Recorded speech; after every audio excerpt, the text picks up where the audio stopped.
Hello, my name is Alyssa Westrick, and this is Gerald, and these are his veins and arteries. So let's start with the arms.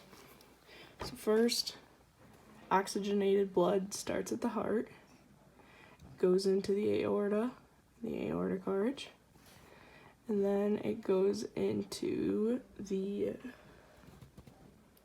brachiocephalic trunk, this one, and the subclavian arteries, which is this one. So after the brachiocephalic trunk, it goes into the common carotid arteries, which goes into the head here. And then once it goes into the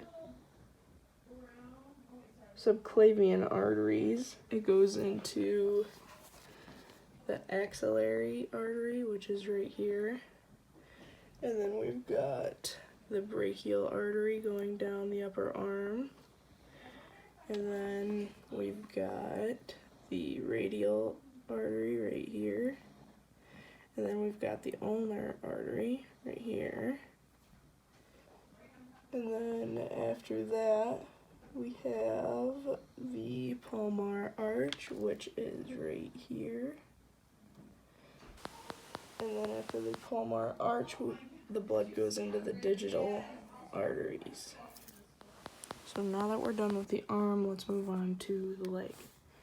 So again, the oxygenated blood starts in the heart, goes through the aortic arch, goes down back behind the heart and down through the descending aorta, and then it goes into the common iliac artery right here, and then it moves on to the internal and external iliac arteries. This is the internal and this would be the external, and then it goes down into the femoral artery in the upper leg.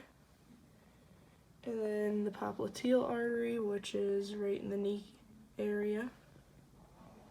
And then it goes into the anterior and posterior tibial artery. So this would be the posterior and this would be the anterior artery. And then it would go into the dorsal pedal artery, which is right here, and the dorsal arterial arch, which is right here, this little arch on his foot. And then once it's done with that, it goes into the digital arteries in the toes. Alright, so that should complete the arterial side of the body. So now let's move on to his venous side of the body. And we're going to start with the arm. So in the fingers, there are capillary beds where the blood goes to get deoxygenated. And then once the blood is deoxygenated, that deoxygenated blood starts in the digital veins here in the fingers. And then it goes to the palmar arches, which is right there. And then it goes into the ulnar and radial veins. So this one's the ulnar and this one's the radial.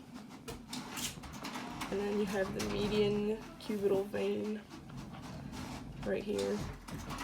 And then it goes into the brachial veins in the upper arm.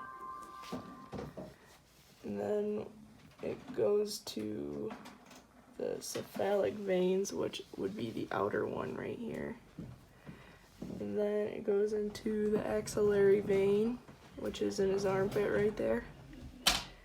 And then it goes to the subclavian veins before it moves into the superior vena cava right here. Now that we're done with the arm, we're going to move on to the leg. And in the leg, or I should say in the toes, there are capillary beds where the blood goes from oxygenated to deoxygenated, and then it needs to make its way back to the heart. Well, to start, it gets into the digital veins in his toes right here. Once it's done with the digital veins, it goes on to the venous arch, which is the arch in his foot there. And then it goes into the anterior and posterior tibial veins. And the posterior tibial vein is right here, and the anterior tibial vein is right here.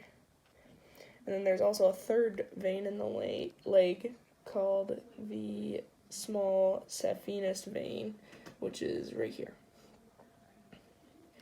And then all three veins takes the blood up into the upper leg where the femoral vein sits. And then after it goes through the femoral vein, it goes into the external iliac vein, which is right here. And then this vein right here, by the way, is the great saphenous vein. And then once it goes through the external iliac vein, it goes into the common iliac vein, which is right here. That's the external iliac vein. And then the common iliac vein is right here.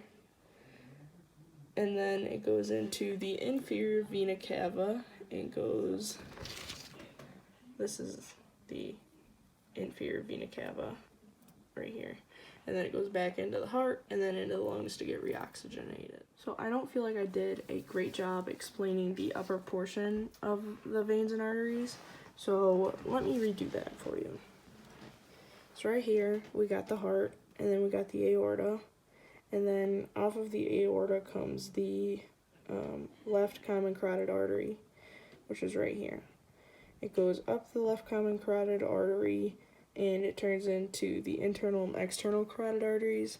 Let's just say this is the internal, and then there should be another one branching off called the external common carotid artery. And then once it goes through the internal carotid artery, it moves up into the head, and it goes into the arterial circle, which is right here on the back of the head. And then in there, in the meninges, I should say, the oxygenated blood turns to deoxygenated blood in the dural venous sinuses right here.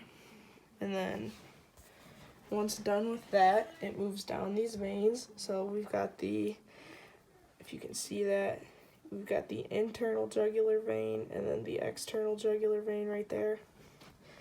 And then it goes down into this vein, which is the internal jugular vein.